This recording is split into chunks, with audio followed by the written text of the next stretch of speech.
Hey y'all, new territories. Welcome to Chapter 7, Lesson 1. This is where we got a little bit western. Notice my western looking font. So we're moving west, and we get a lot of sweet, sweet deals, and some of it we get in sketchy ways, and some of it we get by nice, honest deal making on Craigslist. When we look at America, around 1803, this is during TJ, Big Thomas Jefferson is the president. We've added a few states. Oklahoma, Kentucky, Tennessee, and the French have that. Britain has this. And a bunch of people, Britain, Russia, Spain, have this. And Spain has this. So this kind of makes America a little nervous, like,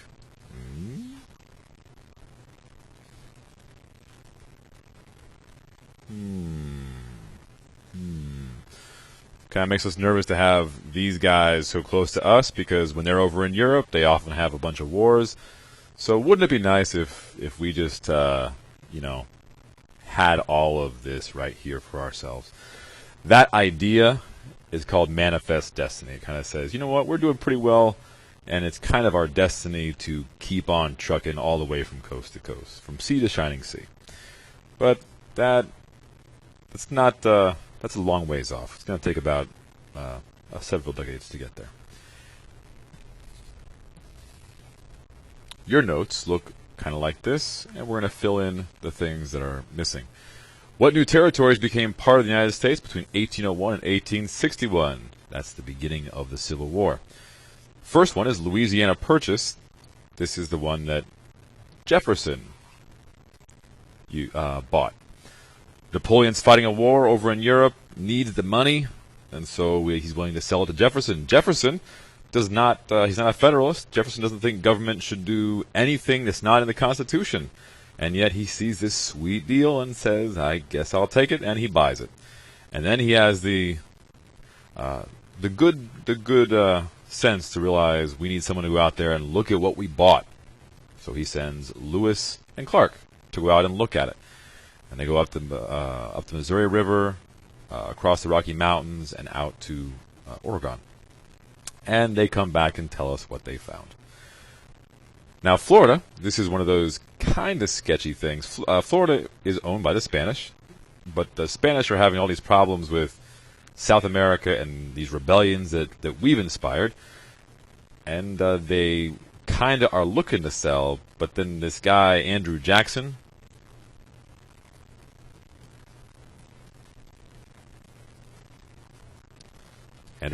not yet president, but he helped win the Battle of New Orleans in the War of 1812, a war that was probably the most famous battle of the War of 1812, but it takes place after the war was actually over. But Andrew Jackson won that one, so he's a famous hero. And he goes ahead and invades Florida. Just decides, you know what, this is, he just wants to invade Florida. That might not actually be pretty fair to Andrew Jackson. He has his reasons. This is actually him in the War of 1812. There he is, holding a little sword. Those are the British. But Jackson invades Florida because there's been some conflict with American settlers. It's a lot like what starts the French and Indian War, and it does involve Native Americans. So the Seminole Indians who live in Florida, there are conflicts with American settlers who are getting a little too close to their land, and Andrew Jackson decides that he's going to he's had enough, and he goes down not to fight the Spanish, but to invade and protect American settlers. Jackson's kind of a tough character for some people, myself included, because he has not a very good history when it comes to Native Americans, but we'll look a little bit at that later on. But for now, Spain ends up giving Florida to us and selling it to us. So it's already kind of a burden to them. We already kind of went down there and occupied parts of it. Texas. Texas gained its independence from Mexico, who gained their independence from Spain. So Mexico broke away from Spain, and Texas broke away from Mexico and formed their own little country. You may have heard certain events from this conflict, and Texas was a land that Mexico wanted, and Spain, I'm sure, wanted Mexico and Texas, but they lost them. So Texas, fighting for independence, they become an independent republic, just like we are a republic, but Mexico wanted to keep them, and we have this famous event called the Battle of the Alamo, where really just guess, I think 200 some Texans who were kind of from America who had gone to settle in this republic. So essentially Americans who were now Texans died at the Alamo from the Mexicans who were trying to keep this land as part of Mexico. And so we have a famous phrase, a battle cry of "Remember the Alamo," to help justify the war with Mexico, where we helped Texas become an independent republic, and we got other land, and eventually Texas will become a part of the United States, but they do it after they first become their own republic of Texas. So it became an independent republic, and then they chose to come with us. Oregon. The Oregon Territory was divided by the United States and Britain. This was land that we wanted. If you've ever heard of the game Oregon Trail, we'll look at this a little bit later on. But the Oregon Trail goes through part of this area here. So the only land that you can really cross from the Great Plains and through the Rocky Mountains to get to the Pacific is this trail, the Oregon Trail, and it ends up going through the southern part of this. I'm way off as to where it is, but it's in the southern part. So we have a lot of back and forth with England about where the line gets drawn, and eventually we agree on that part right there. And if we hadn't been fighting a war down here with Mexico, we might have been able to intimidate the British a little more and get a little bit of that sweet, sweet Vancouver action up there. But we didn't. And so we have that part there. And that war with Mexico results in California. So we get that from Mexico. California, the Southwest Territory, we get that. Texas becomes an independent republic, and they choose to come with us, but we get California and the rest. Now, a little sneak peek next year in World War I, Germany promises that they'll give Mexico back all that land. It's called the Zimmerman Telegram. A little sneak preview of next year's stuff. But that's the land that Mexico lost to us now. Now I'll give you a map in class the next time I see you that just kind of shows you where these things are, and you can just put that bad lad right in there. Snug as a bug in a rug. So turn back to that left-hand page. I'm going to do that with you now. We might do it in class as well, but why not do it now as well? So I've shown you here the land that is America as we're dealing with around the time of Jefferson.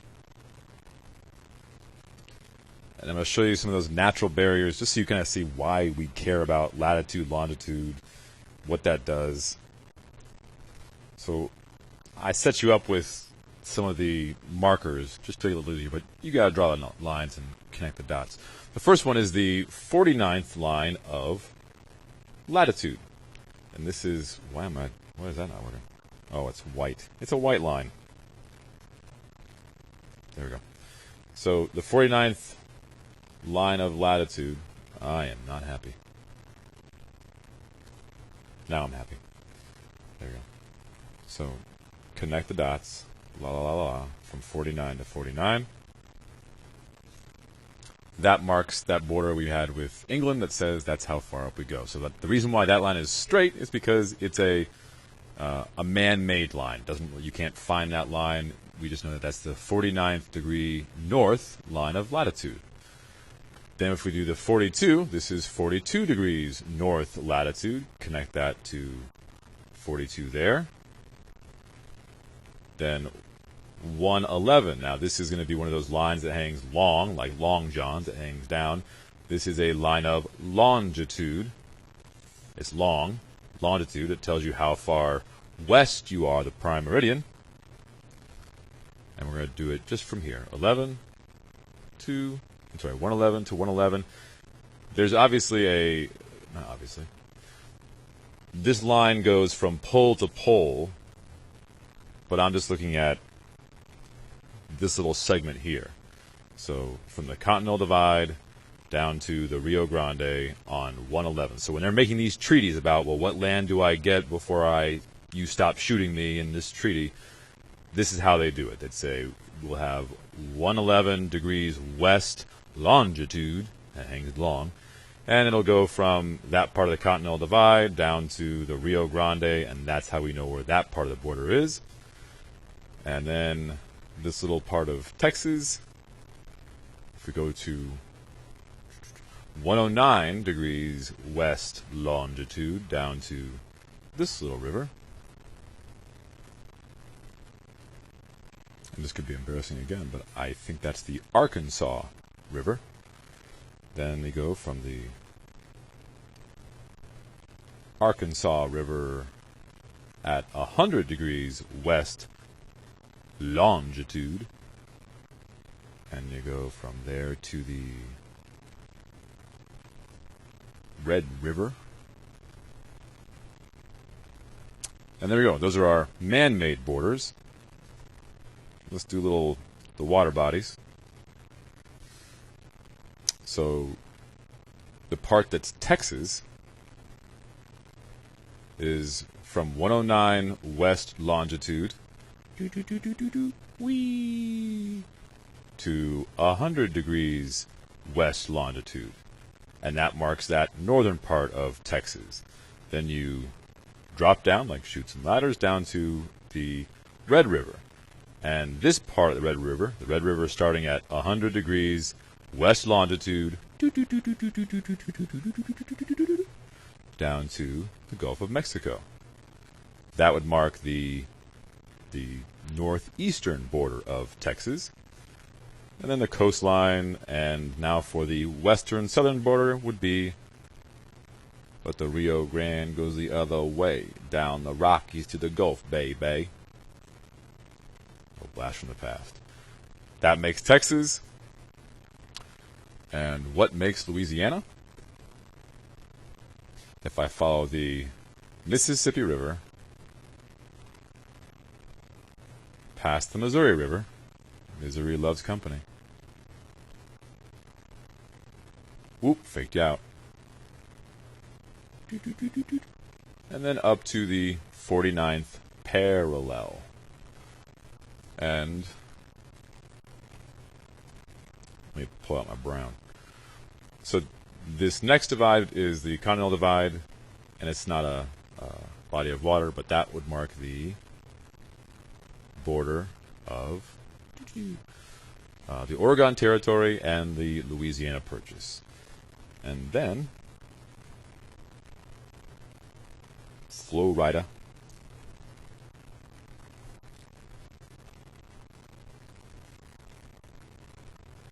There. So a little lesson in how the heck do they make these borders. And here's how I'd suggest kind of color coding it. I think of the Louisiana Purchase, and I tend to think purple, kind of like the Purple Mountains Majesty, because it takes a lot of the Rocky Mountains. When I think of Florida,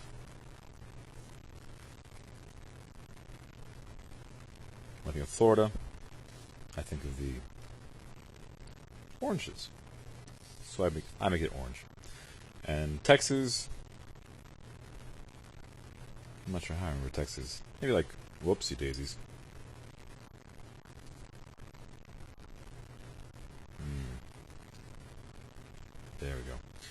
I think of Amarillo, Texas, which is amarillo. I believe that means yellow in Spanish. And red, Southwest, I just think spicy. Seems like a spicy place. And I'd like you to label these for what they are. Florida, Louisiana Territory, Texas. Wake up. There you go. California and the Southwest Territory. And then Oregon Territory.